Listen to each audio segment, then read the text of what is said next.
বাবু, দরজা খোলো বাবু। বাবু, কি ব্যাপার? তুমি এখন এই সময়? হ্যাঁ বাবু, আমি আমার স্বামীকে ছেড়ে দিয়ে চলে এসেছি। আমি এবার থেকে তোমার সাথেই থাকবো। তাড়াতাড়ি তাড়াতাড়ি ঘরে এসো, ঘরে এসো, ঘরে এসো। এই তুমি কি করলে?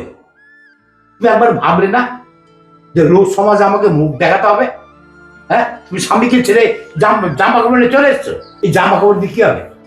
এই টলি ভর্তি জামা কাপড় নিয়ে কদিন চলবে? সৎ পথে থাকো, সৎ পথে, সত্যের পথে চলো। তোমাকে কে বলেছে ব্যাগ কে? ভর্তি আমি জামা কাপড় নিয়ে এসেছি? হ্যাঁ, ব্যাগে 10 লাখ টাকা আছে আর ব্যাগ ভর্তি সোনা আছে। হ্যাঁ। पैसा ही पैसा होगा। No no no